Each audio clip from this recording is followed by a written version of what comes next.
Welcome to the Weird Works podcast. I'm Dr. Christy, your host. Join us for conversations about alternative and sometimes controversial healthcare topics. This podcast will provide the evidence that you need in order to make informed decisions about your health, to empower you with the facts that you need to advocate for your health, and to encourage you that there is hope your body heals. Join us from experts from all things weird, as well as the testimonies of people with stories of radical healing who were once told that perhaps their condition was a death sentence, that they would just need to live with it, or that drugs and invasive surgery were the only answer. Let's get into agreement that if there is something natural and non-invasive that could be helpful, that it could be your first option rather than your last resort. Hey everybody, this is Dr. Christy, and today on the Weird Works podcast, I am interviewing Marcus. I don't know how to say your last name. Is it Paradon? Paradon, yes. Oh yeah, I got it. And he is with Inspect Jax. And so he's a home inspector, and he's also a mold assessor and mold remediator. And so, of course, here in Florida, that's where we are. We know that the climate's ideal for mold. But remember that I practiced for 12 and a half years in upstate New York before coming to Florida, and I treated plenty of people with mold-related illness there as well. And so it doesn't matter where you're listening from. Don't exclude yourself just because you're not in the Florida audience today. So Marcus and I met a couple weeks ago here in Jacksonville at a local networking event, and he happened to be the speaker that day. And so I was like, oh my gosh, this is definitely a match made in heaven. I have to introduce you guys to him. And I've already referred him to go take care of one of my patients' mold issues because her, like so many people, she was calling me and she's saying, I'm having headaches, I'm not sleeping, like all her old asthma and like breathing issues and coughing were coming back. And we had pretty well like resolved them. And I was like, what is going on? And sure enough, in her condo, they had a water leak. And they did have people come out, and like Marcus will probably explain to you, he probably sees this all the time, that they did not handle it properly. They kind of just covered up the problem, and you can't see behind closed walls. And so she was having mold symptoms. And so Marcus went right on out and found zero tolerance mold, which she's kind of freaked out about. But if you don't know, you can't continue living in this environment. So without further ado, welcome Marcus to the show. Thank you for being on here. Thank you for having me, Dr. Christy. I'm excited about this opportunity. Awesome. I know we're going to help a lot of people together. Absolutely. So tell us a little bit, like, how did you get into the mold industry? Like, what got you onto this, niche? Okay. So 26-year military career was winding down and needed to find something where I felt I was being useful, where I was helping someone. I couldn't just go out and do a job where it was about making money and then not providing some service that I felt was bringing a true benefit to people. So I started looking at things that had affected my family over time. And we had children with allergies. We had children. I have 7 children, and so we had a little of everything, and we were living in base housing and had a property that had a mold issue. And knowing what we went through, I thought, gosh, the person that helped us the most in that process was the assessor, because he really found it, targeted it, wrote the protocol, and then basically a blueprint for the remediator to come in and get rid of the mold. So it was an excellent opportunity for me to see someone help. And that happened about 5 to 10 years prior to me, prior to me getting out of the retirement from the military. While I was in the military, I started working on becoming a home inspector, the licensing there, the mold inspection license, where I was able to get that because of college classes I have. In the state of Florida, it's very tough to get a mold license. They don't just, you sign up for a course and you get the license. You have to qualify either through about 300 hours of on-the-job training, where you're basically an apprentice working with somebody, or you have to have a science, heavy science, a degree that's heavy laden in science. So I had about 25 hours of science through botany courses that I had taken. And so with that, I was able to qualify in the state of Florida and retired and almost immediately started doing mold assessments and home inspections. That's so interesting. Well, and because I always like to put like resources in the show notes for the listeners afterwards to come back. So I do want to chat later about like, how do people know how to find somebody who's properly qualified, because that's really neat that you said all of that. Not that not every home inspector obviously is properly qualified then to do mold. Like No, they are not. In the state of Florida, a home inspector is able to take air samples, but they can't really break those air samples down. They're giving you a lab report that doesn't tell you much if you don't understand what you're looking at. And the home inspector is not allowed to break it down or provide protocol. Yeah, it kind of sounds like labs for human health too, like our, human blood labs, like the same deal. Like if you're not looking in the right place or ordering the right test or don't know how to properly assess it, it's senseless. Correct. So then how often do you find mold? Like, and tell us maybe like what's the process? I know you had shared in the talk that I listened to some cool technology that allows you to you don't necessarily have to like punch through walls and make a lot of damage. I thought that was something people are gonna want to know. Absolutely. And really in the state of Florida, that's a huge difference between us and a few other states. There are states that don't even have licensing requirements. You can go in with as a general contractor, and if you call a general contractor or a mold remediator, they're going to just cut the mold out. That doesn't always get rid of it. They don't know that they always hit the right space. That's why it's so important for an assessor to go first. As far as finding mold, I would say in probably 60–70% of the calls that I'm called out to, we're going to find some level of mold in the property. We're looking for the 5-0 tolerance molds. Those are the 5 worst molds known on the planet Earth. We have over 100,000 molds, different molds that have been identified. About 30 of those 100,000 are pretty bad. You don't want them in your home. Aspergillus, cladosporium, those are molds that we see in a lot of homes, and they're very common. Don't take a whole lot of water to grow those molds. Usually you could grow those with just humidity in the home, moisture produced through humidity. You'll see it around windows.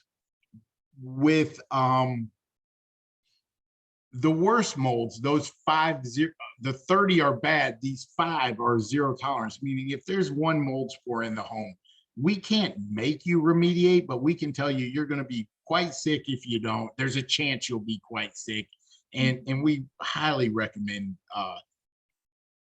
remediation. Usually what we do is I try to explain to people, hey, listen, from 10 years old, 10 to 13 and under, that's a lungs are still developing, and still at 13 they're not fully developed, but they're more able to deal with some of those things that you might find in an indoor air situation. And then over 65, I've kept note of over 1,750 mold jobs that we've done in the last few years.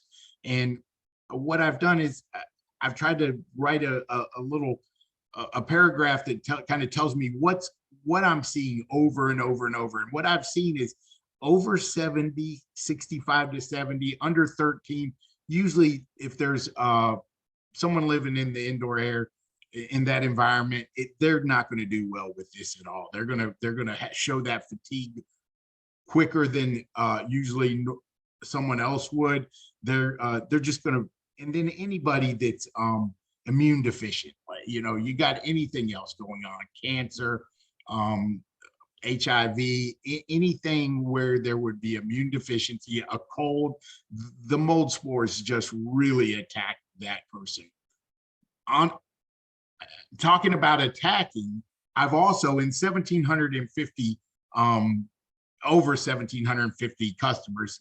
I've made note of over 1,750 customers. What I found that's amazing is I'm not a doctor. I don't have a medical degree, so I can't proclaim this, but my hypothesis has been through all this study, it affects females worse than males. And I don't know, Dr. Christie, I couldn't put a finger on why that is a fact, but I absolutely know that I go into many homes. I heard it yesterday. I go into the home, the husband, and I've heard this over 1,000 times in several. The husband doesn't understand what's going on. He feels fine. There's no issues. The wife has really gotten ill, and it affects. And mold there's people that are allergic to the outdoor environment. The pollen, once a year, they get very sick. Mold is very, people are either very sensitive to it or not as sensitive. So it doesn't affect everybody the same, but I've certainly found where it affects females much worse. And when I say that,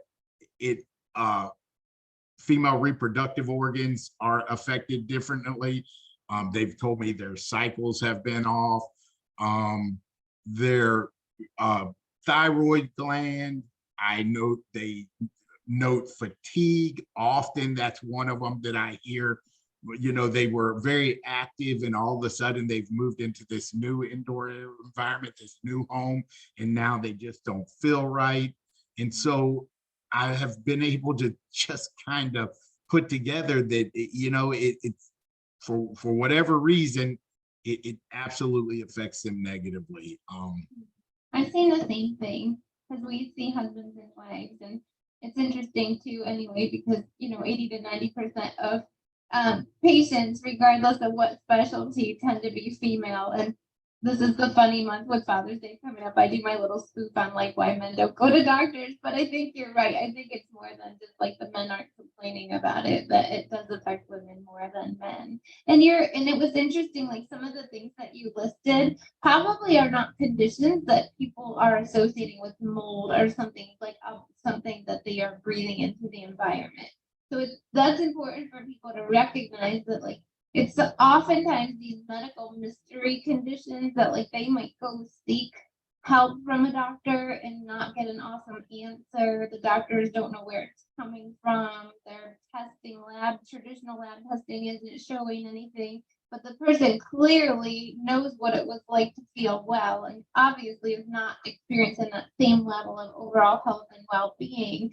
And they're just kind of like, I don't know where to go. And so I know you had partnered up with another alternative doctor. This is where they end up, is on my doorstep, and other doctors who do what we do, because the medical world is, first of all, I don't know if they just don't recognize the significance of mold related illness, or if it's because their traditional labs don't detect it. And so what I've experienced is that if it doesn't show up on traditional labs or imaging, the doctors it doesn't exist in their world, right? Right, exactly. I have one doctor, one local doctor that does seem to understand it. And when I say one local, he's a Western medicine, typical, family health practice, but he does understand that this mold in the state of Florida, and it's funny, you lived in New York, Dr. Christie. New York, Florida, and Louisiana, they run neck and neck for the worst 3 states with mold. Maybe that's why God keeps moving me. Maybe I'll be in Louisiana next. I don't know.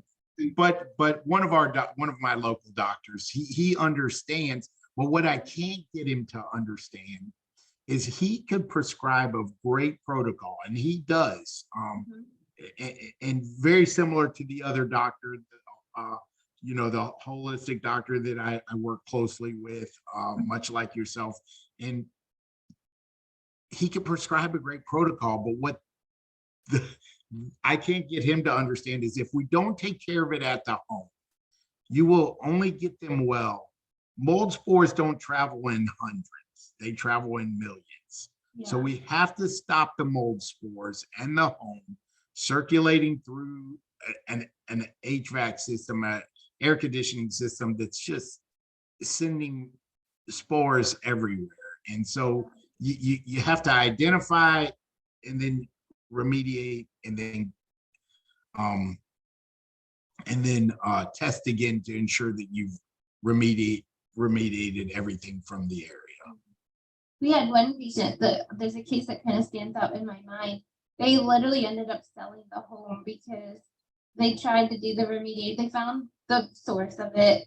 It was something to do with the HVAC and the builders, and it was a new home. So that was good for you to say. It's not always old moldy homes. Like it could be a new construction and something could have gone wrong. There could have been a leak during the construction. We had a house in our neighborhood. Like I totally am going to introduce you to them because this thing took them a year to build, and it just sat like the frame just sat in the Florida rain. I mean, the whole frame has got to be like mold, and then they built, closed it in and built it. And then what we know too is like the air, oftentimes the indoor air quality is worse than the outdoor air quality, right? Because in all of our efforts to build these energy efficient little boxes, we can't air out our homes, right? And so we're trapped in these homes with the mold and, mildew and off-gassing. So it becomes like a chemical storm in our new construction buildings as well. But this particular person that I'm thinking of, they remediated to the best that they could, but what they found is that this black mold, which we'll talk about different types of mold in a second, it kept growing, like even on their furniture, on the legs of their table, like they kept rediscovering it, and it was because these spores had infested. They had to sell their home, got rid of all their furniture, all their clothing and everything. So like that's worst case scenario, right? Yes, the worst case scenario, and I have dealt with that situation a few times, maybe 3 in the last 7 years, where I witnessed someone sell, and it was, it's traumatizing.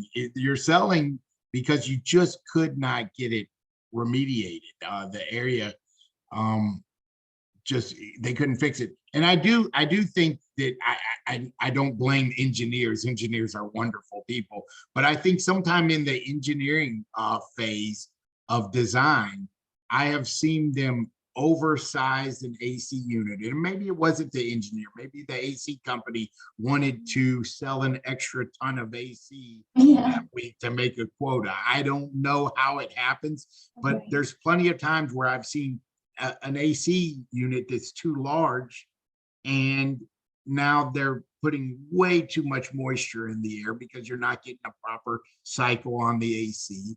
And you put that much humidity in the air. And while Stachybotrys is not commonly found due to just humidity, it doesn't mean it won't be found just due to humidity. I have found Stachybotrys being the mold that everyone refers to as black mold. When I get the first phone call, unless they've been to see you or one of my other doctors, the first thing they're going to say is I've got black mold, because the mold they're looking at is black.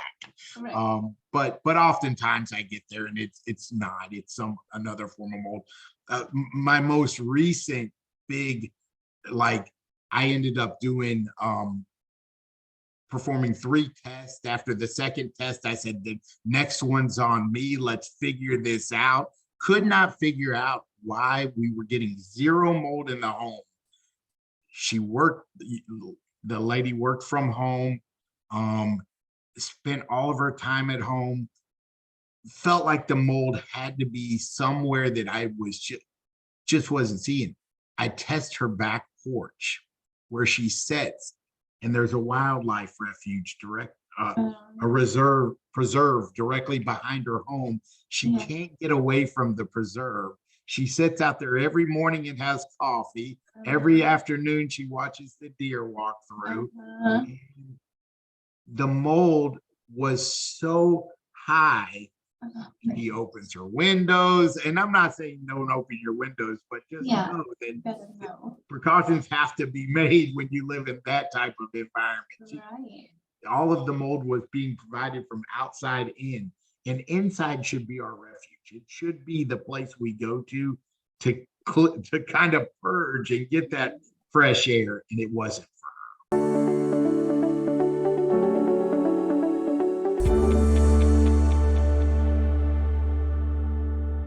tired of going from diet to diet to come up short and feel worse than you did when you started? Or are you just lost with all the mixed messaging out there today and not sure what's best for you and your lifestyle? Maybe you were told that you had to live with your symptoms and accept feeling less than your typical vibrant self. Well, I'm here to tell you the truth. As a practicing doctor of chiropractic, kinesiology, and clinical nutrition, I see people all the time that are just like you, frustrated and starting to lose hope. But I do want you to know that you do not have to give up on the you that you know you could be. There is a way to truly achieve optimal health and also to live your life. I want to share with you how, by doing some small, doable adjustments and taking on a new approach to enjoyable and non-restrictive eating, we can help you start feeling better and begin to see changes in your waistline and start releasing weight in as little as 14 days.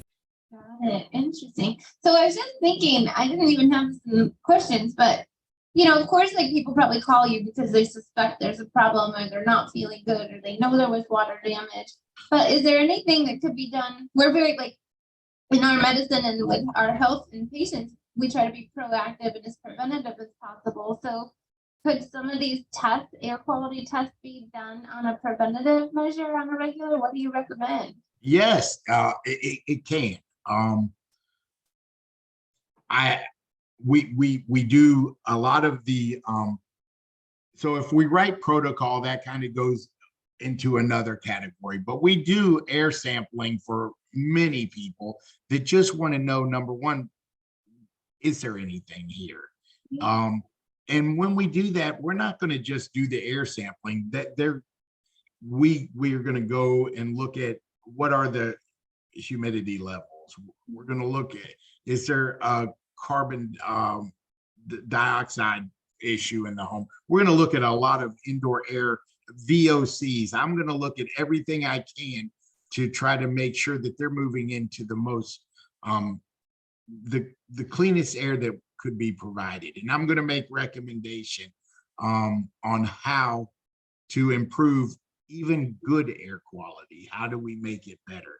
So we do probably 2 to 3 of those a week, where it's not necessarily a mold issue. It's more of a preventative issue, and it's an improvement issue. Like I said earlier, we know that in Florida, every tree, it's just the perfect environment to produce some of the best mold in the world. And so we know that moving inside, that's our safe place. That's our refuge from those outside elements. And when we move inside, we want that clean air. And it's not always the case. Many times I walk in, there's several machines, and we'll talk about that, I use, but I'm going to tell you right almost instantly, do we have a good, a fair, or a very poor air quality? I can do that within minutes. So with some of that technology, I'm able to either design a plan to improve the air, or there's always something we can do to make it a little better. Yeah. Well, oxygen is not overrated, right? Absolutely. We kind of need it. So I think this is a really good thing for people to think about. We change the filters and we do all this routine maintenance and stuff on our homes that maybe people don't often think to check the air quality, which would be a really great thing that probably would give you tons of health gains if you start with that. Yes. So checking the air is wonderful. I call it my fish finder. When I pull it out, I tell everybody, hey, here's my fish finder. It won't catch fish for me, but it puts me in the area of the lake where the fish are. It's not going to tell me that there's mold there, but it will put me in the area of the house where we know that there's some extremely poor air, and we'll start really honing in our efforts on finding out what's going on in that area. And that's usually how I zero things in to where the big problems are. I tell everybody that I go to, I can't recommend, I'm not affiliated with anybody. I don't recommend anybody, but I can't tell people how important the air conditioner in your home is. The heart and lungs of your home. Everything is coming to it or from it. And so all air circulates through that AC. I recommend that people at minimum once a year have their AC serviced. Their AC techs are wonderful and they can find many issues that are going on in there. And I always tell people, ask if you can get a higher MERV rated filter. MERV being the judge of filter. That's how we rate filters. Most of us use an 8 to 10. That's kind of the common pickup at Home Depot type filter. And I always say, ask if your AC can support a higher MERV level filter, because the higher the MERV, the higher the better opportunity to catch any particles, any microbial fungus that would be flowing through the air at that point. I don't suggest going out and just buying a stronger filter, because if you do that and your AC is 8 to 10 years old, it may not handle that tightening of the system, and you could kill your system. So I always say, talk to your AC professional, make sure that they are okay with it, and they should give you a suggestion on how high a level MERV you can purchase, and then do that. That way you don't kill an AC a little prematurely. But they'll tell you where you can go, and I always say there's no better friend that I have than my AC guy, because he is going to absolutely be able to, once we know that area is mold free, he can ensure that it stays that way with some of his technology in that HVAC. That's a good point. And I know something that my husband does, just so internally we're remembering to change the filters, because that's something that's out of sight, out of mind. So Yes. we subscribed to something, like they just send us the filters on the regular. And so when the filters come in the mail, we're like, oh God, it's time to change them. And then the box is in our way because it's quite a big size. So like we do it, we don't just push the box aside or keep tripping over it. So that's helped us significantly to make sure at least we're doing what we can do as well. Yeah, and it's just wonderful. That's perfect. I hear of a lot of people that do it that way. And I just tell people over and over and over, I'll say it 3 times when I'm on an appointment, the heart and lungs of your home is that AC unit. I like that. Okay, so you said first, so you were talking about technology. First, you go around and you have something that protects air quality, and that kind of gets you in the right area. Then what are some of the other technologies that you use? So I use it's a Dylos machine. Dylos machine reads instant air, takes it about 30 seconds to give me a good number. Once I find an area that's giving me cause to dig deeper, I will pull out thermal imagery, and I'm going to thermal everything, but I'm really going to focus on those areas. So FLIR is probably, in my opinion, the best thermal camera in the industry. It's not going to show me moisture. What it's going to show me is a temperature differential. It's going to show me a drastic decline. I'm looking at insulated walls, and when I find moisture, there's going to be a drastic decline in temperature.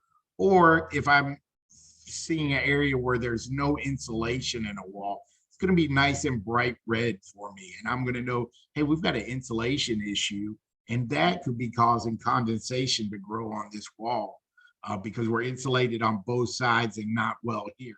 So it kind of all plays in there together. But from thermal imagery, I'm going to pull out a moisture meter, and I'm going to actually test surface to see just how wet is the surface. We know that all wood materials hold a certain level of moisture. They don't dry out. They will be wet to a certain level. We usually go up to 10 or 12% and say that that's acceptable. There won't be mold growth at 10 to 12.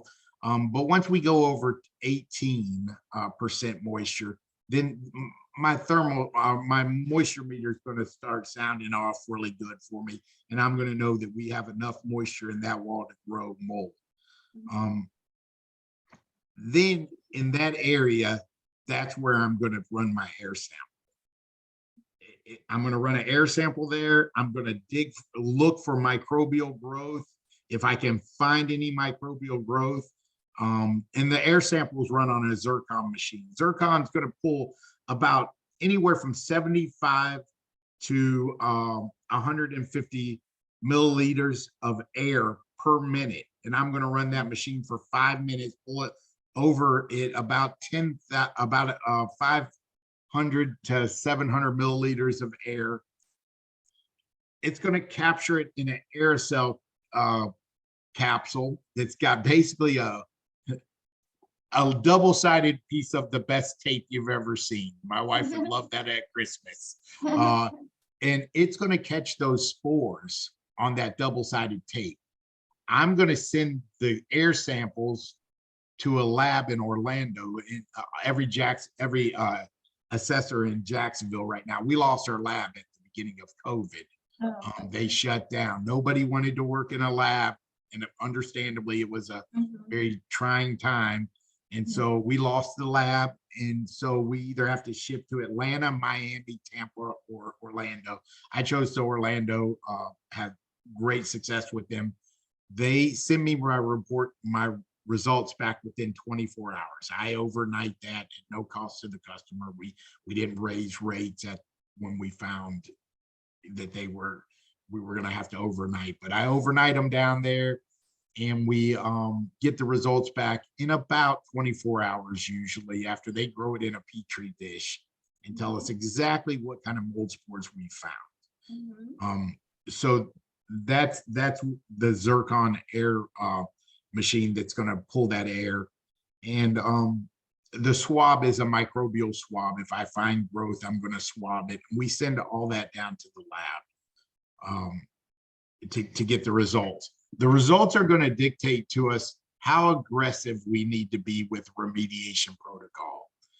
In the state of Florida, a remediator can walk into your home and he can cut the wall open. If he sees or feels that there's mold there, he can just start cutting. Now, that would be like going to a surgeon and saying, I got a bump on my knee, and he cuts off your leg. You don't know exactly what you're doing, but there's a bump there, so we're removing the entire thing. It's not always needed. You don't have to be that aggressive. I'm on the assessing side of this. I am not on the remediation side. State of Florida, we're not allowed to cross that line. If you're an assessor, you're an assessor. A remediator's a remediator. We see these free signs all over the place for free air assessments. Nothing in life is free. They don't really want to do a free air assessment. They want to do the remediation on the problem. They want to tear your walls down and build them back up. Yes. So we do the assessment so that we know how aggressive to be with. Many times you can clean the area, paint it, prime it with the proper paint, proper primer, proper cleaning materials, not bleach. Bleach is the worst product ever made for mold. It's the worst product made for a lot of things, health reasons anyway, but good, I'm glad you're saying that.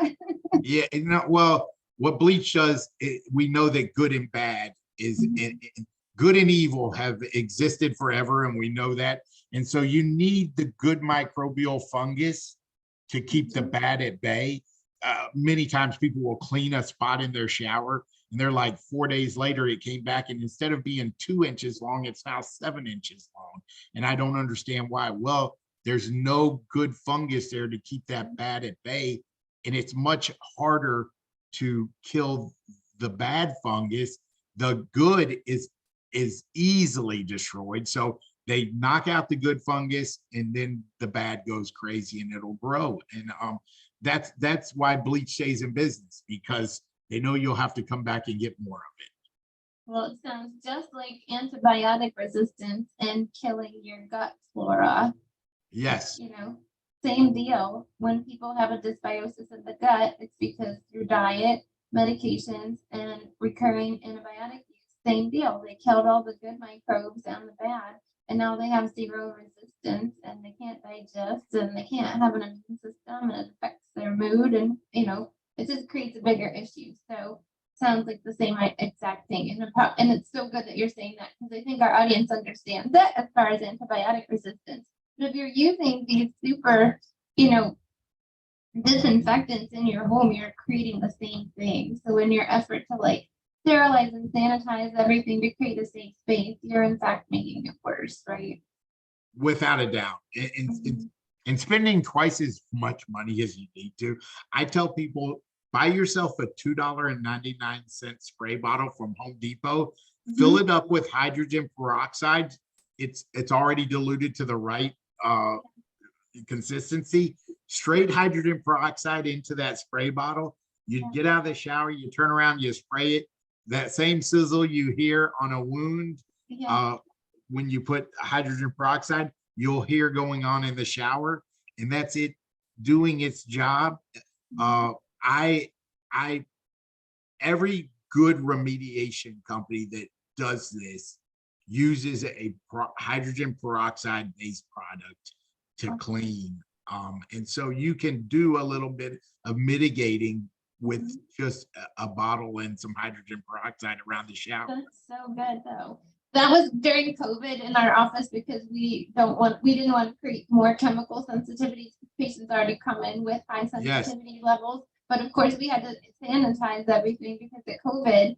And we were looking through and it had to be like an approved chemical that would kill it. And so hydrogen peroxide was listed by the CDC as an approved, antiviral product. And I was like, hallelujah. And that's what we used. Well, and some essential oils. That's all we used. I don't want to offend anybody, but I always say hydrogen peroxide is God's gift to us. It's one of the best products that I've ever found. It's just excellent. It's excellent for everything, and it's used by the military. When I was in the military, we bring 50-gallon drums of it to clean things. And so it's wonderful. And like I said, every reputable company uses a hydrogen peroxide based product to do remediation. Nobody's got a can of bleach on the truck. No, that's good to know, because I think, our audience they'd want you to come, obviously, and do the preventative, and especially if they thought that there was damage. But I know sometimes, like, I'm afraid of what I'm going to find, because then I know I'm going to find myself, like at odds with whatever the recommendation for treatment is going to be. So it's so good for them to hear, like, okay, we're not bringing chemicals and heavy powered disinfectants and things into your homes. So that's good. Absolutely. Okay, so we're going to talk about a couple of things. Number one, if there's water damage, is there always mold? No, it takes a little time. That's always kind of up depending on where you received your certification. Some will say 3 days, some will say 5, some will say 7 before microbial growth starts. Somewhere in that 3 to 7 day window, you'll start noting that some microbial growth could be starting. And moisture is not, any moisture in your home is never good. I always recommend, if you don't have the new Nest or one of the thermostats that are telling you how much moisture is, on the thermostat, you can go on Amazon and buy a hygrometer, and you can know exactly at all times for $30 or less, how much humidity am I putting into my air. So moisture in the wall doesn't always equal mold. Moisture not taken care of properly will eventually equal mold. I've never seen a situation where if it's not taken care of, it won't turn into a mold situation. Some products will more rapidly grow it. If you have the acoustic ceiling tiles, very quickly that grows mold. It's a wonderful agent for mold to attach to. Drywall, gypsum board is drywall, very good. Particle board cabinets, very good. Some other flooring, it's a little tougher. It takes a little more time for it to attach to the flooring.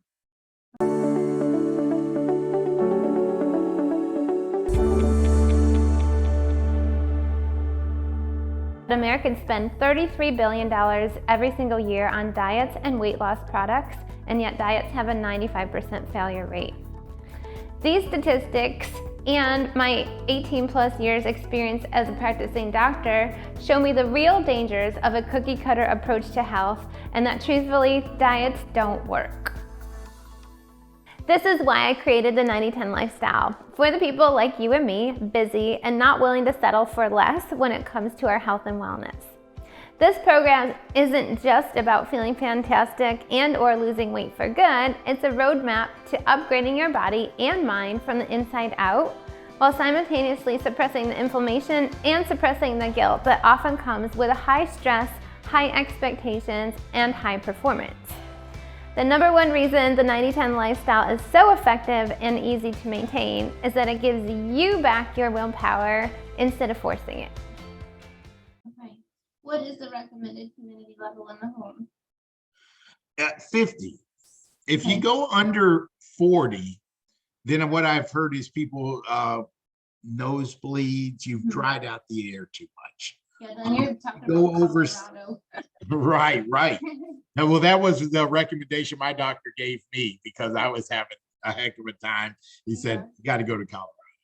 Yeah, it's so dry. Like when you go to Colorado, they literally give you, every hotel room has a humidifier in it. And you're like, oh, that's funny. And then you don't think about it or take it seriously. And then even 2 days later, you're like, it's like, I think I should have started. Don't wait until your nose is bleeding to use it. Just start using it from day one. Right. So I would say it's that 50 range is really good. If you can stay 50 to 55, that's perfect. A lot of people will turn their air way down thinking that that's going to lower the humidity, and it actually creates a much tougher environment because the AC is now running all the time and you're affecting the dew point level. And so now you're really putting a lot of moisture into the air. It seems to me between that 74 and 76 range has been kind of the optimal area where I don't see, and I know that some people are like, I just can't sleep under 7. I can't be under 72, or it's got to be 72 for me to live. And I tell people all the time, hey, start off at 72 where you like it. Every week, raise it 1 degree until we can get it up to over that 74 or 75 range, because at that range, you will be in most situations right around that 50 to 55 range. That might be, okay, so my house is at 77, and if it's on 76 and it doesn't shut off, I have to bump it up to 77 so it'll shut off. And my office is a little cooler because I'm not the only one there, obviously. I'm gonna tell people that's why it's so hot, because it keeps the humidity down. So you just gave me some ammunition, so I like it. Very good. Like, it's so hot in here. I'm like, it's I like it. That's why I came to Florida and left New York. I want to be warm. Exactly. But I didn't know I was keeping the humidity down and the mold out. So that's good. It's absolutely the best range is that 77. I've never found a humidity issue at that temperature. I just don't see it. That's cool. I'm going to do a quiz on social media when we hang up, and I want to see if people have any idea what's the ideal temperature or humidity in their home. Okay, so let's go through some of these molds, and just you can tell us a little bit more. You know way more than I do about them and identifying them, and whether or not people can see them with their own eyes. And maybe you could tell us like where they're the most common, because like you said, people see something black growing and they're like, oh, it's black mold, but it's probably mildew, right? Right. Okay. So the first zero tolerance is what we said, black mold, and so the fun name for that is Stachybotrys. And so it's really like dark green to black in appearance. But the problem with the zero tolerance is because of the mycotoxins that it releases. That's what makes people so sick, right? Right, exactly. We knew very little about Stachybotrys before an incident in Cleveland, Ohio, where 17 children were all sick, and several of them actually, it was, they passed away because of the issue. They thought the parents were doing a were a cult. They were all within a couple mile block radius of each other. And the show Forensic Files actually did a 30-minute show on it Oh, because wow. they really attack the parents, and they bring the children to the hospital, and then they take them and they get them well. They take them back home, and When you get sick. they were sick again. And I think 3 of them actually passed away of the 17 children. But it was Stachybotrys. The sewer system had backed up into the basements, and there were Stachybotrys that was moving through the house. And so it, So that makes people very, very sick. So that's a zero tolerance. You have to do remediation, right? it is. It's probably the most common of the zero tolerance. Chatomium is another one that I would find a lot. But the Stachybotrys is probably the most common zero tolerance mold that I find. Okay. And can you smell it? Because I saw on this Chantonium on our list, it says like people, like they might actually notice that musty odor. Would they notice that with the black mold and the Stachybotrys? What you normally find with mold is the mold has very little smell. It's the decay of the wood that you're smelling. It's the decay. So whatever is rotting will produce that smell. Because with those 5 zero tolerance molds, so Stachybotrys, Chatomium, Fusarium, those are the 3 that I've been doing this, like I said, over 2,000 jobs. But after about the first 250, I said, I'm seeing trends here. So I'm going to start writing a little paragraph, keep notes so I could hone in on what was going on. And what I found was the other 2, I've never found them in Florida. I don't know that they don't grow here, but the environment that I've inspected has not produced them. What are the other 2? Which is trichoderma and Okay. and then and I can barely say the word. I apologize. I know. But thankfully I don't find it. It's a memnonilia. I'll have to look that up. And it's the last of the 5. And like I said, it's not one I've ever found. It doesn't even process on my reports. So I don't know that it's Fusarium will find. All of them require a large amount of water, usually more than what humidity will produce. I find them around windows a lot. So leaky windows, we in this part of the state, unless you live in Ponte Vedra, close to the water, more than likely you have a builder grade, maybe slightly upgraded window. We don't require the high impact, high wind velocity windows in this area. Like down in South Florida, that's a requirement. Yeah. And so they probably don't see it as much. We have a builder grade. Most homes, we inspect a lot of homes. Most homes builder grade type window, maybe slightly elevated, but you'll find a leak in those windows a little more commonly than you would down south with the high impact, high wind velocity windows. And when we find those leaks, that will produce round chimneys. Sealing that once a year at minimum is always a good idea. Sealing the flashing on the chimneys, because a lot of water hits that area and will lay and work under those shingles and then work into your house. So we find it in those areas. And then under sinks. Sinks will leak sometimes for a month before anybody even looked underneath there. It's when they smell it and they start looking and they, oh my gosh, the dishwasher's been leaking under the sink for the last 6 months, and you just didn't know it.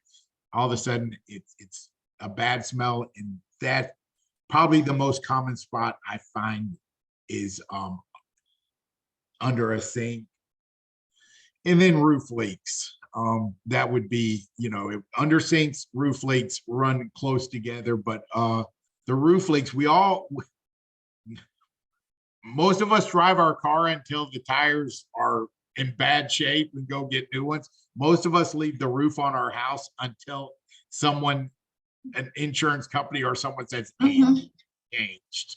And Because so it's big expense. That's like the big worst expense. adult. To me, the roof, that is like the worst like example of adulting. Like nobody wants to put a new roof on their house, but you have to, it's like, Right. oh. As a home inspector, I could still stand back and look at the new roof like I've really purchased something great. My Yeah. wife looks at it and she doesn't see the value at all. It's no better Yeah. than the old one that Well, was. we got a new roof and we like it because I was able to, everybody knows my favorite color is teal. Like my car is teal, my office is teal, my home is teal. So we were able to get some pretty like bluish, purpley tiles, which led to like getting new paint on the front door and new paint on the shutters. And now it's like super cute. So I do appreciate our new roof, but it's still like a gut punch when you have to buy it. Oh. So those are the worst. The most common mold I find is cladosporium. Mhm. It is a mold though that I find a lot of the people that I'm inspecting for common headaches. A lot of headaches associated with cladosporium. A lot of they said I've never had migraines, and all of a sudden I feel like I've got migraines, and so these are pretty serious headaches. And then I will find high levels of cladosporium in the home when I'm hearing that. Right. Not always, but very common. Aspergillus is it really affects the lungs. It's my medical the Western medicine doctor that's in refers a lot of work to me says that to him it's the most common reason that people come in with almost pneumonia like symptoms. And so it causes the allergies, and it's something he attacks pretty heavy because he says that that when it's affecting the lungs like that, it can really cause a lot of problems for. Well, and these would also be people that take, the traditional treatments like antibiotics, steroids, whatnot, and maybe they'll feel like temporarily a little bit of improvement while on it, but as soon as they run out of their course of BPAC or steroids or antibiotics, the symptoms come right back. So it's going to be unresolving symptoms. Yeah. When he finds it, that's when I know that the phone call will come from a patient because he'll say, you have to call Marcus. Marcus has got to find out what's going on in your home so we can stop this. Yeah, you'll just perpetually be ill, right? Yes. Which other ones on this list are commonly found, or are those the big ones? The aspergillus is probably the most common, in cladosporium. The others are you will find them, but not nearly. Those would be the big. Any of the others would. What I have found is they usually associate themselves with those two. Yeah. They won't be there by themselves. If they're there hanging on with the cladosporium, hanging on with the asper. They usually, you won't go in and find just one of the lesser molds. It will always associate with one of the stronger, more dangerous molds. And we know that like pathogens kind of are that way. They piggyback, they'll ride on top of each other. So like when we, for example, like if we find somebody in the office that has yeast, fungus, or mold, and we put them on a detox for that, sometimes the next layer might be bacteria or viral or parasite. They'll ride together. And so even in our treatment protocols, it's like, yeah, you got to take care of the obvious, but whatever that release is. And sometimes they also release toxins and chemicals and heavy metals, like some pathogens will hold on to other stuff. So then the next layer of clearing it out is to put them on the proper like detox for that. Very, very interesting you said that, because I tell you what I find. What's that? I look in ACs often and I'll find rust all over the air coil. Yeah. The coil system in the AC unit, and then the home will test for high levels of rust, and it's not safe. you don't want to be blowing high levels of rust throughout your corroded metal, right? corroded metal. Exactly. It's very dangerous. Yeah. Well, and it's so crazy because like a lot of times when we test people for heavy metals, we have a sheet of like the most common sources, and like sometimes it makes complete sense, but most of the time patients are just like, I don't know where I'm getting this from. And so when we can't identify, it's not like they're not in an industry where they're directly in touch with toxins, and they've done all the proper right things as far as avoiding chemicals and toxins in their, home care products and personal care products, and they're doing all the things. They have filters on everything, and we're still finding it. And we're like, air and water, like there's just so much stuff in our air and water. Absolutely. Right. Yes, without question. So if people is that the best way that you could recommend that people suspect mold? Like obviously if they had water damage, if they've never looked under their sink, if they haven't had their HVAC serviced, and they never changed the flashing on the chimney, like you named a bunch of really cool preventative things, or at least like people can go get on their roof or have somebody do it on their behalf and affect some of these areas. But is it basically by symptoms that people would suspect mold? So for me, the way I've kind of structured my business, there's two ways that we come in contact. I work referrals, not that I wouldn't work everybody, but I've just structured myself closely with several doctors or through my home inspection company, where most of my referral business comes from. I didn't, and I listen, this is not a knock on the industry, but I didn't feel as helpful when I just went out and I started doing mold assessments for everybody. That felt like sometimes people had fear. They had moved here, and I would go in and I would be able to put their mind at ease. Hey, you don't have this. This isn't here. But the biggest joy I get is from a person that I'm able to help. They've had this in their body, and now we're able to get them cleared. There's nothing better than to be able to identify what's going on and be part of that solution. So I have structured my business more that way to help customers like that. We through the home inspection company, we still do a ton of these jobs. It doesn't always work that way for me. Most of my work is through referral, word of mouth.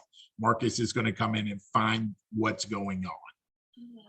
Well, and I know Wilson, we test for mold, so yeast, fungus, and mold comes up all the time, and it's not always just skin and respiratory and allergies and that common stuff. A lot of times it's syndromes. It's the stuff that medical doctors, they honestly cringe when these things come in their office, because it's not an easy A plus B equals C. So like, right. I would just say, like, if you haven't gotten a resolution of symptoms, if you're the one, struggling, you've been poked and prodded, had a lot of tests, nothing is showing up, no definitive answers, you don't feel well, the chronic fatigue, fibromyalgia, leaky gut, like those type of syndrome, garbage can type of diagnosis means they can't find anything, and so it's a diagnosis by excluding everything else. Yes. Food sensitivities, of course we test for food sensitivities in the office, but a lot of times the gut is the area that is so thrown off by the exposure of these molds. But I think it has a lot to do, like you were saying, if your home's microbiome is thrown off, good and bad molds, and using too many sanitary products and disinfectants, and now all you have is the high-powered stuff and your immune system can't handle it. Well, most of your immune system is in your gut, so it's like if your home's microbiome is off, it's going to throw off your body's microbiome. Yes. And so same with food sensitivities, like people that are very chemically sensitive, like if you're sensitive to dryer sheets, candles, and perfumes, if you're avoiding that stuff, and you're still having allergies or chemical sensitivities or skin issues, I would be referring those kind of people to you. I want everyone to know, Dr. Christie, and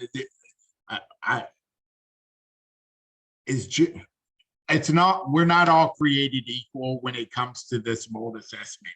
And so you got to be very careful. Don't pick a mold assessor.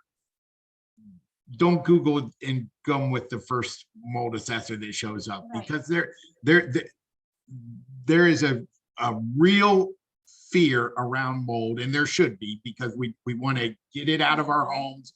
We want to have as less contact with it as possible. But there are many, and not many, but there are companies out there that prey on the fear of people, and they want to get you in I call it the rabbit hole of mold.